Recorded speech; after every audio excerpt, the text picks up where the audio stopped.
Bienvenidos a un nuevo espacio de entrevista del Observatorio Transfronterizo del INTE. Saludamos en esta oportunidad al doctor en Sociología por la Universidad de Washington, Estados Unidos, Augusto Varas, y actual presidente ejecutivo de Fundación Euquitas, la cual es una institución cuyo principal objetivo es contribuir a la construcción de sociedades más inclusivas y democráticas en América Latina a través de la investigación, desarrollo y difusión de políticas dirigidas a superar la exclusión y las desigualdades sociales. Bienvenido a este espacio, doctor Augusto Varas, ¿cómo está? Muy bien, muchas gracias por la invitación. Gracias a usted por aceptarla. Primero que todo, comentarle que en el presente número del Observatorio Transfronterizo estamos abordando la política de militarización de las fronteras en Chile y América Latina. En esa línea nos centramos en esta entrevista en comentar sobre el Plan Frontera Segura como política de militarización fronteriza. ¿Es esta una política contingente o estamos ante un proyecto más estructural? Bueno, la política frontera segura como una forma de militarizar el área fronteriza ha sido posible gracias a la refundación de las Fuerzas Armadas que se hizo post-1973. Antes no hubiera sido posible. ¿En qué consiste esta refundación para poder entender el marco en que se da esta política de frontera segura? En primer lugar, la Constitución de 1980 y la doctrina de la seguridad nacional. Ambas, tanto la Constitución como esta doctrina, le otorgan a las Fuerzas Armadas roles constitucionales y roles profesionales en áreas más allá de la defensa. Por ejemplo, constitucionalmente la involucran en el derecho a huelga o en la educación, incluso en códigos, como por ejemplo el Código de Minería, el Código Penal. Entonces, las instituciones armadas hoy día, podríamos decir, son instituciones con un alto nivel de autonomía corporativa dentro del Estado. Tienen una autonomía en relación al resto del Estado y del Poder Ejecutivo y del Congreso. Y pueden desarrollar roles no profesionales más allá de la defensa, particularmente en el orden público. Hubo importantes reformas en el 2005 en materia constitucional, pero no cambiaron en lo fundamental estas características que estoy apuntando, que es la autonomía corporativa y la posibilidad de desempeñar roles no profesionales en el campo de orden interno. Y yendo en concreto, digamos, a su pregunta, los dos gobiernos del presidente Piñera han estado muy cómodos con este marco político institucional, porque les ha permitido utilizar a las Fuerzas Armadas en materias de orden interno. En particular, en este caso, la cooperación con carabineros en materias fronterizas.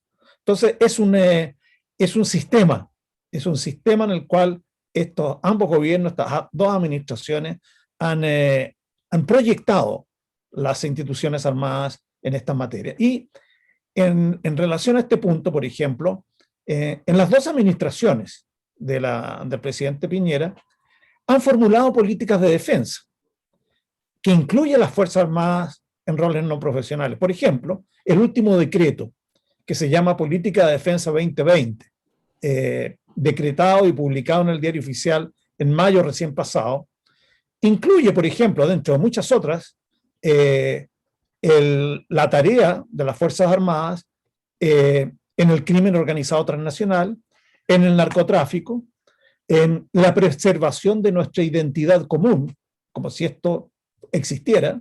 Yo me pregunto, ¿los constituyentes del pueblo originario estarán de acuerdo con una definición de este tipo? Trabajo en materia de control de flujos migratorios no regulados, el cibercrimen. Mire, puedo identificar una cantidad de temas que no son propiamente profesionales. Y esto entonces es lo que estas dos administraciones del presidente Piñera han fortalecido. Y el Plan Frontera Segura es una derivación de esto. Y en esa misma línea respecto a la militarización fronteriza y misiones de las Fuerzas Armadas, ¿el Plan Frontera Segura es parte de un cambio en las misiones asignadas a los militares? ¿Debe ser la inmigración irregular y el narcotráfico áreas de acción militar? Las Fuerzas Armadas están fundamentalmente destinadas, de acuerdo a la Constitución del 25 y a las constituciones desde 1823 en adelante, dedicadas fundamentalmente a la defensa nacional, a la soberanía e integridad territorial. Todas estas otras funciones han sido agregadas producto de la refundación de las Fuerzas Armadas en el periodo de la dictadura. Lo que sucede es que cuando se introduce a las Fuerzas Armadas en roles no profesionales, se desprofesionaliza a las instituciones armadas, pero al mismo tiempo se inhibe el desarrollo apropiado de las instituciones civiles destinadas a estas tareas. Es decir, se desvían los esfuerzos económicos y políticos hacia las instituciones armadas, despotenciando las instituciones civiles. Por ejemplo, en materia de control de incendios, la CONAF, o otras instituciones dedicadas al tema en materia de catástrofes nacionales de distinto tipo. Entonces, en vez de fortalecer el área civil del Estado, se tiende a fortalecer los roles no profesionales de las Fuerzas Armadas en estas materias, desdibujando la profesión y, por lo tanto, aumentando los presupuestos, aumentando las tareas, manteniendo un personal abultado, etc.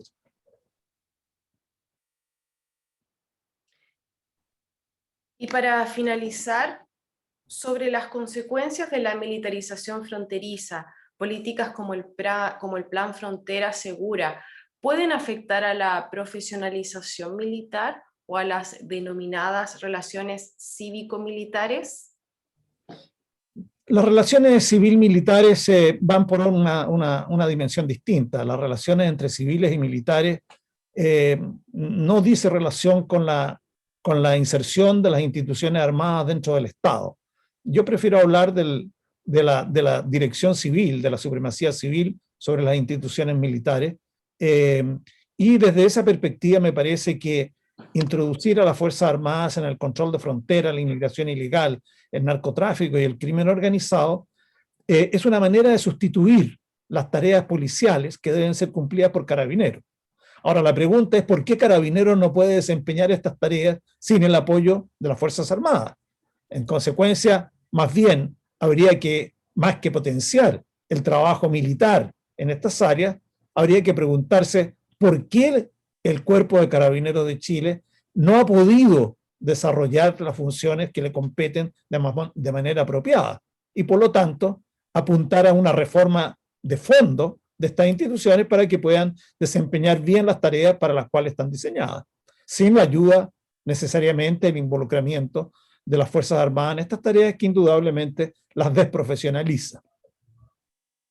Muchas gracias, doctor Augusto, por esta información tan relevante e importante sobre el Plan Frontera Segura, la militarización de las fronteras. Gracias también por haber aceptado la invitación del Observatorio Transfronterizo del Instituto de Estudios Internacionales de Iquique, Chile. Nos volvemos a encontrar en una próxima oportunidad. Que esté muy bien. Muchas gracias. Muchas gracias a usted, con mucho gusto.